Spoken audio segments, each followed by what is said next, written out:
صحیح مسلم شریف کی حدیث پاک حضور فرماتے ہیں اُرسلتُ إِلَى الْخَلْقِ کافۃ، اللہ نے مجھے ساری مخلوقات کا رسول بنا کر بھیجا ہے۔ اللہ کی جو بھی مخلوق ہے، جہاں ہے، جس جہان میں ہے، ہر چیز کا رسول بنا کر بھیجا ہے۔ اب بتاؤ، رسول آقا ہوتا ہے یا نہیں؟ مولا ہوتا ہے یا نہیں؟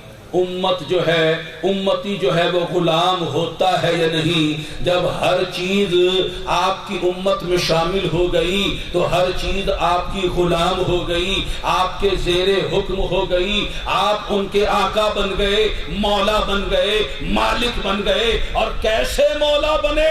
ہر چیز کیسے غلامی کا اظہار کر رہی ہے؟ ارے حضور کے مالک ہونے پر غور کرو، اللہ نے اپنے محبوب کو کیسا مالک و مختار بنایا۔ انگلی کا اشارہ کیا، ڈوبا ہوا سورج لوٹ کر آ گیا۔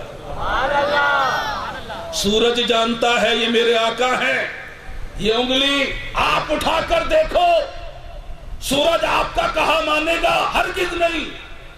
حضور کی انگلی کو بھی جانتا ہے، حضور کو بھی جانتا ہے، اشارے کو بھی جانتا ہے کہ یہ میرے آقا ہے، مولا ہے، مالک ہے۔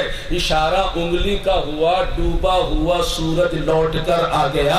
اشارہ انگلی کا ہوا، چاند کے 2 ٹکڑے ہو گئے۔ اشارہ انگلی کا ہوا، درخت جڑیں پھاڑ کر زمین سے چلتا ہوا آپ کی بارگاہ میں حاضر ہو گیا۔ اشارہ انگلی کا ہوا، کنکروں نے کلمہ پڑھنا شروع کر دیا۔